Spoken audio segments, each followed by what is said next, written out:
अक्सर लोग मुझसे ये सवाल करते हैं कि प्रीमियर के अंदर आप उर्दू कैसे टाइप कर सकते हैं। तो आज की वीडियो में चलते फिरते मैं आपको ये बताऊंगा कि प्रीमियर के अंदर उर्दू टाइप कैसे होती है। मिसाल के तौर पे ये मेरे पास एक वीडियो है और इसके ऊपर मैंने उर्दू टाइप करनी है। मैं जस्ट टेक्स्ट टूल को यहाँ से सेलेक्ट करूँगा और कीबोर्ड को अपने ऑन करता हूँ और यहाँ पे मैंने सिलेक्शन करनी है उर्दू की और यहाँ मैं क्लिक करता हूँ और मैं लिखता हूँ पाकिस्तान, जो कि कुछ इस तरह से लिखा जा रहा है जो कि गलत है। इसको मैं करता हूँ यहाँ से डिलीट और यहाँ पे जब आप आएंगे एडिट पे, प्रेफरेंसेस और ग्राफिक्स पे,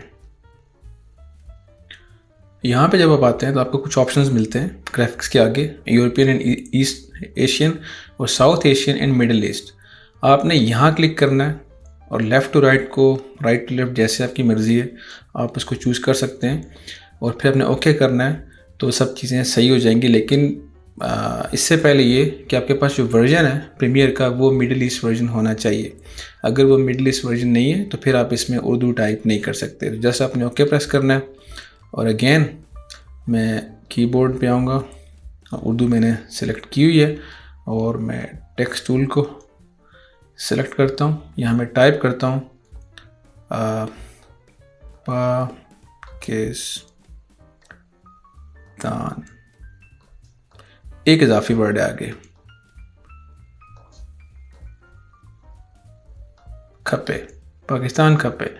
अब इसके ऊपर आप आसानी से उर्दू टाइप कर सकते हैं और यहाँ पे आके आप इसका फ़ॉन्ट भी चेंज कर सकते हैं। मेरे पास ये जो यहाँ यूएई में फ़ॉन्ट ज़्यादा चलता है वो है। आप जो नॉर्मल अरबिक फ़ॉन्ट है एडोब अरबिक, लेकिन इससे पहले मुझे लैंग्वेज इंग्लिश करना पड़ेगी, अरबिक। ये आप ये यूज़ कर सकते हैं। पर्शियन फ़ॉन्ट्स हैं आप वो यूज़ कर सकते हैं, लेकिन एडोब का जो अपना अरबिक फ़ॉन्ट है वो उर्दू के साथ सही मैच करता है। तो इस तरह से आप उर्दू टाइप कर सकते हैं, लेकिन शर्त ये है कि प्रीमियर का जो वर्जन है वो मिडिल ईस्ट वर्जन होना चाहिए।